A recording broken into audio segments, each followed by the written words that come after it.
হ্যাঁ অবশ্যই আমরা চাই আমাদের লাশ আমাদেরকে বুঝিয়ে দেওয়া হোক। প্রশাসন যে গাফিলতি দেখাচ্ছে, তারপরে রাতে যে পরীক্ষা নিয়ে যে একটা কাহিনী করলো, এগুলো তো ঠিক না। আমরা তো সাফার করতেছি, তাই না? সারা রাত 3টা পর্যন্ত জেগে আছি। 3টা পর্যন্ত জেগে যদি পরীক্ষা করতে দাবি জানতে হয়, তাহলে এই প্রশাসন দিয়ে আমরা করবো নাকি? এটা তো আমাদের কোনো দরকার নাই। এরা লজ্জা থাকলে নেমে যাক পথ থেকে, লজ্জা করে না।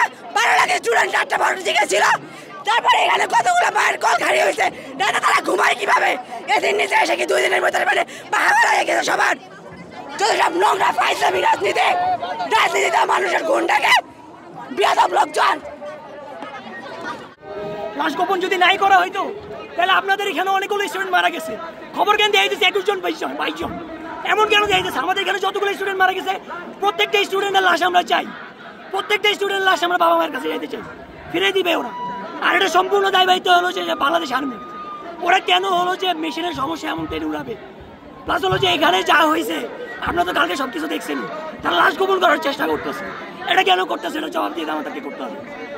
এবং শিক্ষক শিক্ষার্থীদের উপর কি আঘাত করা হয়েছে? হ্যাঁ, আমরা যখন বলছি যে মিডিয়ার কাছে যে আমাদের এখানে লাশ গোপন করা হইতেছে, তখন আর্মিরা আমাদের ছাত্রদের উপরে হলো যে লাঠিচার্জ করছে। এটা কেন? গায়ে আঘাত করছে, এটা কেন? আমরা স্টুডেন্ট ভাই, আমাদের ছাত্রের উপরে কেন আঘাত করবে? আমাদের গায়ে আঘাত করতো, ছাত্রের উপরে কেন আঘাত করবে? আমরা এটার ভাই বিচার চাই, সুস্থ তদন্ত চাই। যতগুলো স্টুডেন্ট মারা গেছে, প্রত্যেকটা স্টুডেন্টের লাশ চাই আমরা। দাবি কি তাহলে? আমাদের দাবি একটাই, আমার ভাই মরছে কেন? যতগুলো স্টুডেন্ট মরছে, প্রত্যেকটা স্টুডেন্টের লাশ চাই। শিক্ষামন্ত্রী পদত্যাগও দাবি করছেন। হ্যাঁ, উনি হলো যে একজন মানুষ না। উনি রাতে 3টা দিয়ে কিভাবে হলো যে নিউজ করে যে আমাদের আজকে এক্সাম বন্ধ। আমি এইচএসে বুঝেই পেরেছি আমাদের কিভাবে আমাদের এক্সাম নিবে। উনি কেন দেয়নি? উনি যখন আমরা দাবি করছিলাম, তখন কেন আমাদেরকে হলো যে এক্সামটা করে নেই, অফ করে নেই? রাতে কেন? রাতে 3টা কেন করছে? ওরা কি এসব জিনিস দেখে না? আমাদের ছোট ছোট ভাই বোনেরা যে মারা গেছে, এইসব দেখে আমাদের কষ্ট লাগে না? এখানে যে দুর্ঘটনাটা ঘটেছে, গতকাল এই দুর্ঘটনায় অলমোস্ট 200 মতো মানুষ মারা গেছে, কিন্তু প্রত্যেকটা নিউজ চ্যানেলে আমরা দেখছি 27-এর বেশি মানুষ দেখানো হচ্ছে না। এমনকি ইন্টারন্যাশনাল নিউজ চ্যানেলগুলোতে 27-এর বেশি বা 16-র মতো সংখ্যা দেখানো হচ্ছে। যদি এতই, তাহলে আমাদের বাকি ভাই বোনদের যে লাশ গেল, সেগুলো কই গেল? ইভেন কালকে রাত্রেবেলা আমাদের এই হোস্টেলে যারা সহপাঠীরা ছিল, তারা দেখেছে এখান থেকে লাশ গুম করা হয়েছে। তাদের বাবা মা কিভাবে তাদের লাশগুলো পাবে? স্টুডেন্টের তো তালিকা আছে ক্যাম্পাসে, স্টুডেন্টের তালিকা আছে অবশ্যই। আমরা সেই হাজিরা খাতাটা যদি খুঁজে বের করতে পারি কতজন স্টুডেন্ট ওখানে উপস্থিত ছিল, সেই হিসাব করে আমরা বের করতে পারবো লাশের তালিকা। সেটা না, স্কুলের একাডেমিক শাখায় তো একটা লিস্ট থাকে। হ্যাঁ, একাডেমিক শাখায় লিস্ট আছে, সবকিছু বের করে একটা তালিকা বের করা হবে এবং ওই তালিকা তাদের প্রকাশ করা হবে। ওই তালিকা প্রকাশ না করা হলে আমরা তাদেরকে এখান থেকে যেতে দিব না আজকে। গতকাল আর্মির ভূমিকা নিয়ে কি বলবেন? গতকাল আর্মির ভূমিকা খুবই জঘন্য ছিল। তারা আমাদের স্টুডেন্ট, এমনকি আমাদের টিচার মহামান্য প্রিন্সিপাল স্যারের উপরে তারা হামলা চালিয়েছে। তাদের ভূমিকা নিয়ে আমাদের কিছুই বলার নেই। এমনকি তারা উদ্ধার কাজও খুব ধীরগতির সাথে চালানো হয়েছে। ভিতরে অনেক মানুষ আটকা ছিল, কিন্তু তাদের বাইরে থেকে বলা হয়েছে ভিতরে কেউ নেই, সবাইকে বাইরে চলে যেতে বলা হয়েছে। কিন্তু রাতের বেলা ঠিক অ্যাম্বুলেন্স এনে ভিতর থেকে লাশ গুম করা হয়েছে। এই যে শিক্ষা উপদেষ্টা যে তামাশা করলো মধ্যরাতে, এটা নিয়ে কি? এটা নিয়ে আমাদের কিছুই বলার নেই। আমরা 20 লাখ স্টুডেন্ট এইচএসসি পরীক্ষা দিচ্ছি। আমরা রাত পর্যন্ত জানতাম এইচএসসি পরীক্ষা হবে। আমাদের এত দ্বিধাদ্বন্দ্ব ছিল, আমাদের পড়ালেখার কোনো মোটিভেশনই ছিল না। এত বড় একটা দুর্ঘটনা হয়ে গেল, আর ওনারা এই বিষয়ে কোনো সাপোর্টই ছিল না। এরপর ভোর 3টায় এসে স্পোর্টস অ্যাডভাইজার এসে জানায় যে আমাদের এক্সাম হবে না।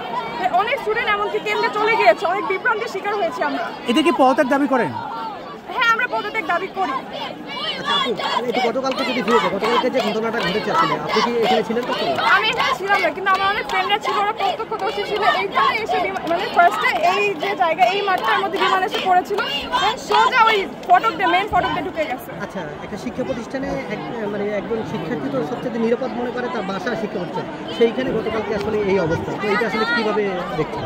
আসলে আমি তো আমাদের কলেজে তেমন দোষ দেখছি না।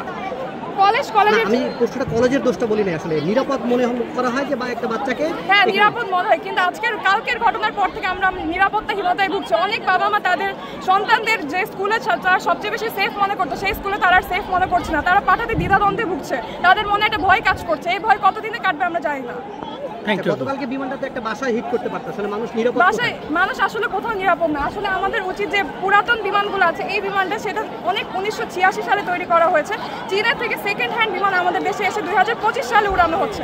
তো সেই বিমান উড়ানোর যুক্তি আমি দেখতেছি না কোনো দিক দিয়ে। এই বিমানগুলো আগে আমাদের অপসারণ করতে হবে, আর বাংলাদেশ বিমান বাহিনীতে উন্নত করতে হবে, বা এই বিমানগুলো আরো উন্নত করতে হবে, নতুন বিমান আনা লাগবে। Thank you. ঘটনা কালকে এবং আজকে হইতেছে, মানে কি বলবেন? আসলে এই ঘটনা তো অনেক বিভীষিকাময়। প্রথম কথা হচ্ছে অনেক মানুষ বাচ্চারা মারা গেছে, প্রথম কথা এটা তো মানে মেনে নেওয়ার মতো না। তার উপরতে হচ্ছে গিয়ে কি আমরা রিয়েল নাম্বারটা পাচ্ছি না, তা আমাদেরকে বলা হচ্ছে যে কম কম কম, কিন্তু আসলে তো আমরা যখন ছিলাম তখন দেখছি তো অনেক লাশ বেরোচ্ছে, তো এটা আসলে হাইড করা তো কোনো মানে না। আর সেকেন্ড কথা হচ্ছে আমাদের কলেজ ক্যাম্পাসে এসে আমাদের স্যারদের গায়ে হাত তোলা হয়েছে, এটা তো আসলে আমরা মেনে নিতে পারি না, কারণ আমাদের স্যার আমাদের অভিভাবকের সমান, তাদের গায়ে হাত তোলা তো এটা আসলে যুক্তিযুক্ত না। আর সেকেন্ড কথা হচ্ছে কি কীভাবে বিমান দুর্ঘটনা হলো সেটা তদন্ত করা উচিত, কারণ এই এরিয়াটা একটা রেস্ট্রিক্টেড এরিয়া, একটা সিভিল এরিয়া, এখানে যে বিমানটা উঠছে মানে চেষ্টার অথবা ত্রুটি ছিল না পাইলটের, কিন্তু তিনি চাইলেই তো মানে কি বলবো আর মানে মানে বলার মতো না মানে অবস্থা।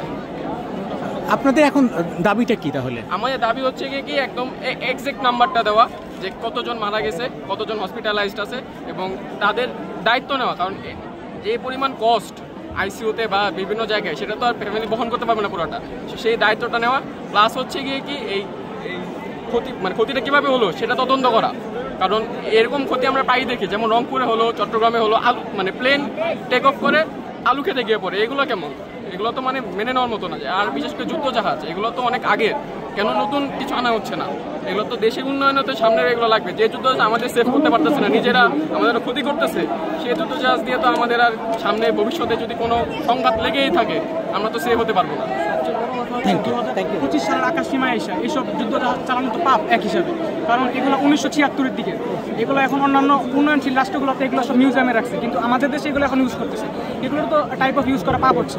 সো এইগুলো আমাদের সুষ্ঠু জবাবদিহিতা দেওয়া লাগবে, প্লাস আমাদের যতজন স্টুডেন্ট মারা গেছে ততগুলো স্টুডেন্টের নাম্বার সহ মিডিয়ায় প্রকাশ করতে হবে। মিডিয়া প্রকাশ করতেছে খুব কম, কিন্তু আমরা চাক্ষুষ প্রদর্শন কলেজ কেন করতেছে না? জি কলেজ করে দিই না, কলেজ চাচ্ছি, কিন্তু এখানে অবশ্যই কিছু রাজনৈতিক টার্মোয়েল আছে, এই জন্য করতে পারতেছে না। এবং গতকালকে কলেজ চেয়েছিল, কিন্তু কলেজের উপর যে স্যারদের উপর হামলা হয়েছে এটা অনেকে দেখেছেন আপনারা, তো এভাবে যদি বাধা দেওয়া হয় স্যাররা তো তাদের ফ্রিডমটা পাবে না, তার স্বাধীনতা পাবে না যে কাজটা করার, তো এগুলো দেখতে হবে, এগুলো নিয়ে কাজ করতে হবে সামনে। ঠিক আছে, থ্যাংক ইউ।